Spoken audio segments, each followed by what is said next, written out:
Alright guys, TacticalRab back again today. Hope you're all doing well and enjoying your day so far. Welcome back to Valorant news and one of the craziest days we've ever seen in the Valorant world yesterday. To be honest, one of the best series ever between, well, former Gambit M3C up against Fnatic, but overshadowed pretty much by the start of a crazy Rostermania period, it seems, in the North American side. Very much intrigued to your thoughts in the comment section below. Hit the like button if you enjoyed the video. Subscribe if you are new as always. I would greatly appreciate it. Not far off 12k subs, just love to see it. First of all, let's talk about Ambox. They've effectively been rebranded to NYXL. Kind of interesting because Ambox used to be pretty much the parent organization of the New York Subliners in Call of Duty, NYXL, which was the New York Excelsior, and now they've kind of just called their entire thing NYXL. Bit of a strange one. Maybe with this rebrand, their team can actually get decent again. Maybe they'll need to get involved in this crazy period of roster changes going on right now in the North American side. Many teams are getting involved in this one. Now, well, it's not just the North American side that's dealing with roster changes, because, well, a remarkable situation has gone down here. Like, at least in the Call of Duty world,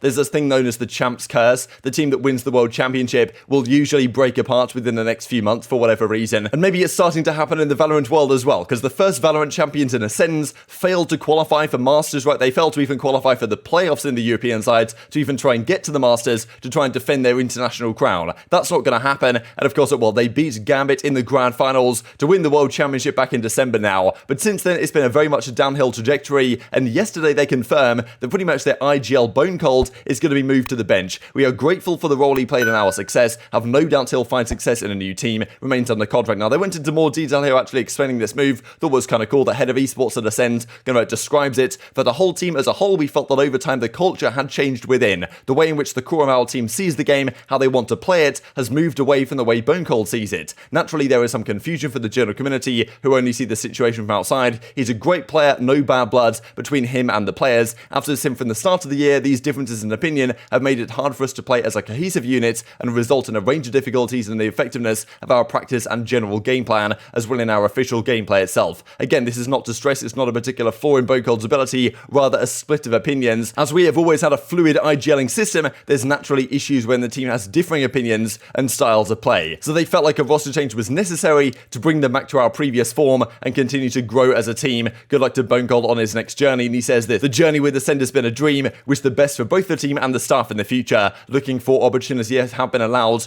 to explore options. So remarkable, right? Just a few months after, 3 or so months after they win the World Championship, we're now sitting here with this team splitting up and Bonecold going in a different direction. The replacement here for Acend unclear as of yet, but maybe we shall find out more on this one in the coming days. Let's talk about the North American side then, because there was a fair bit of talk a few days ago what exactly the Guard are up to right here, right? Because of course, okay, Sean Gares, TDK weren't casting anymore. Was there opportunities here for them potentially join the Guard, like coach, analyst, head coach, general manager, this type of stuff? Instead, Prod actually, like at North America's Last Overs, he's kind of a sometimes known on stream and stuff, plays a lot with Sinatraa. He's going to be joining as a content creator to the Guard. So pretty cool move on whole. I guess some might say this is somewhat underwhelming, given we kind of thought they might be getting like someone to actually help bolster their starting roster, but still pretty cool move. Big moves once again for the Guard. Just as an organization, they're doing great things as of late. So that does officially get confirmed last night, but also what got confirmed by TSM was the move that we kind of rumored yesterday and a couple of days ago, that Wardell is no longer going to be part of the TSM roster. So as they describe, he's decided not to move to Texas with the team and therefore has chosen to step down. So it doesn't seem like the team wanted to get rid of him, like the plan was to keep him on board, but still the idea was that Wardell and the rest of the guys were going to move to Texas to kind of reinvigorate the culture of the lineup, and Wardell doesn't want to do that, right? He doesn't see his future there. Like he decides to take a different route with the streaming and potentially another team he doesn't have to go to Texas with, and who knows, maybe in the long run this could be mutually beneficial. But Wardell, a very talented opper no doubt, and while other teams seemingly might be considering his services, we've seen 100 Thieves potentially already starting to get involved. So I mean, yeah, that seems to be the case. We've got Wardell out of TSM. The replacement may well be Seven, right? Because Seven stepped into that kind of a role just a couple of days ago for the TSM guys as kind of a fill-in, and now it's officially been confirmed by TSM. Maybe Seven is going to be the long-term replacement here. So Broder says last man standing. I believe he did another tweet also saying that, wow, Seven, like what a phenomenal player, was of course on T1, formerly 100 Thieves. Maybe that's the way to go. But I mean, yeah, still, so Broder last man standing, I guess, in the original TSM lineup when they brought these guys on. Now Wardell's gone. His next step may well be over to 100 Thieves. So this is the current rumor going as George Geddes puts out last night. We talked about 100 Thieves yesterday, right, with Sean Gares and DDK coming in. They made it quite clear that, like, the first step is to build the roster and probably to make some changes to what they're currently doing. Now, Wardell and Derrek are top of the priority list for 100 Thieves. So Wardell, I guess, free agent from TSM, if they want to get him, they can probably get him as that kind of a new opera on the roster, that would be pretty interesting, right, to upgrade the firepower in that arena, because right now they kind of lack a player in that kind of jet up role that maybe Wardell can fill. Now, the other target seems to be Derrek, of course, of the Rise Nation as it is right now. Now, loads of drama went on with Rise over the off-season, right, and of course they didn't actually do well enough to even qualify for the North American playoffs here, despite having a good result early on. I believe they took down Optic. Since then, they kind of fell apart. Now, of course, well, a fantastic team, at least they were, back at the last chance qualifier last year, almost beat Cloud9 to make it all the way to champions. They fell short just about, and this team wanted to stay together as a unit. I believe FaZe Clan said they were going to pick this entire Rise team up, but they didn't want Shanks, they wanted to keep babybay, and the team decided, no, we're not going to do that, we're actually going to stay as we are. But maybe now it's time for them to be split up, Derrek potentially joining 100 Thieves. That is the going rumour. This also from Purist, as he says. This has not been confirmed by any means, but he believes a potential roster could look like this, with Asuna, Bang, and Ethan. So Ethan, I guess, would stay in this case,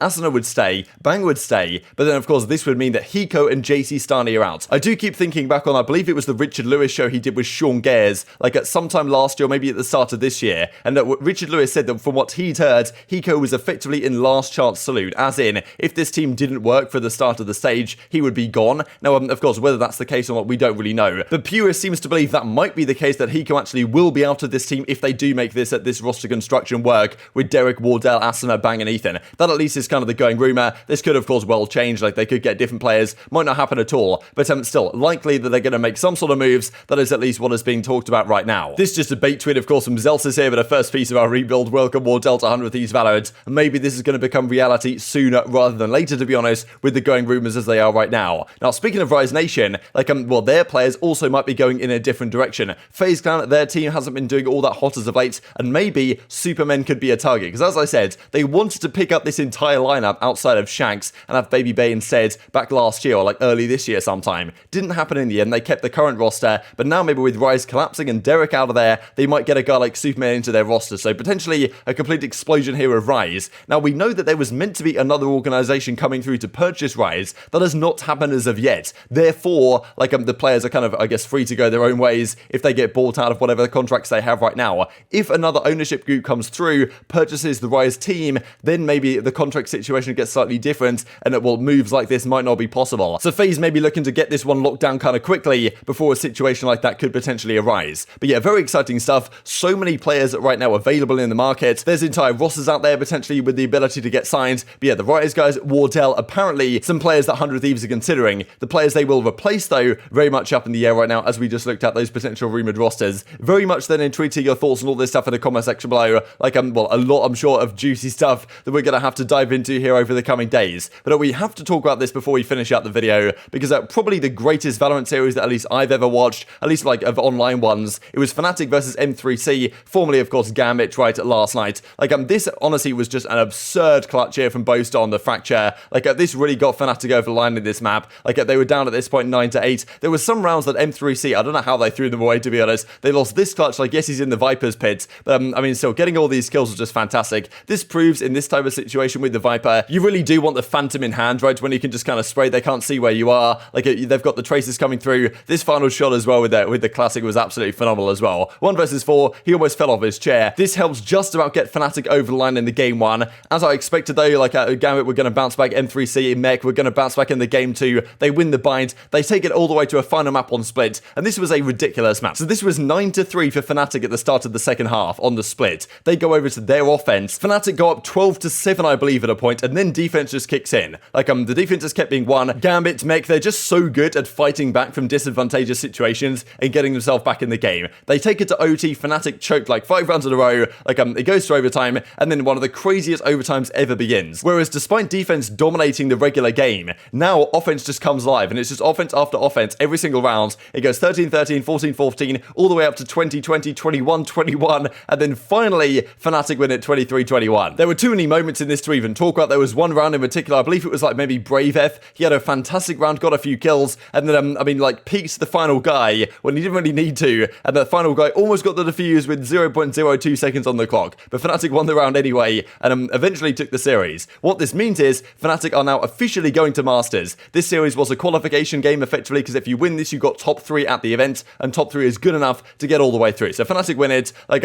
just an unbelievable series. Turko was a monster. Yeah, Fracture 13-11, Bind 13-8, and then split 23-21 2021. I mean, look at this. The offense has won everything, then the defense won everything, and then finally, Fnatic got there in the end. Just a ridiculous series. No doubt one of the most exciting that I've ever watched. The other series was FPX versus TL, like Team Liquid. And honestly, phenomenal stuff from FPX. So what a team, like, especially because they used to have Angel. Angel's not even there anymore. They're still effectively playing with a very new roster, and they get the job done against Team Liquid. Like, just an unbelievable performance. From a roster that, as a 5, doesn't have crazy amounts of experience. Yeah, Scream doesn't have his greatest series, neither does Yampy. And yeah, Artist was a monster right here. Split goes 13-10, Haven goes 13-9, 2-0 for FPX. They also qualify to Masters guaranteed. So incredible turn of events. This is now how the bracket looks. Only one team of these lower 4 will actually get through. So Liquid Guild tonight, M3 champions versus G2 esports. They also play today. I'm going to say Liquid beat Guild 2-1, but I think it's going to be very tight. And then I think M3 champions will take down G2 2-0, because I think they're going to be the team that makes it through. They impressed me a lot against Fnatic, and understandably so, but anything can happen in a bracket like this. We've got to talk though also about North America, because it resumes again this evening. LG versus Acend, and also Cloud9 versus Version 1. Only 2 of these teams will advance. C9 and Version 1 were tipped by many, including kind of myself, to be the 2 teams that made it out in the grand finals. That's far from the case. Only one of these teams will even get a chance to qualify for Masters. Plenty for you guys to sink your teeth into in the comment section below here. Very much intrigued to your thoughts and all this stuff down there. Hope you guys enjoyed the video. If you did enjoy it, hit in the like button. Tell us the YouTube gods, this is a good video. Others like you should see it as well, and upgrade the competitive Valorant community. Thank you for watching as always. Take care, and I will see you next time. Though comes back with 2, and now it's left all onto Boaster. A 1 versus 4. He's within his own Viper's pit. He's trying to spot where these remaining players are. You can see the spam. He'll take the first though. Chronicle already gone, and he might have just masked the sound by being able to drop down. He's gonna hear all of their own footsteps, and it's just spamming within the smoke. Brings it down to 1, and Boaster clutches the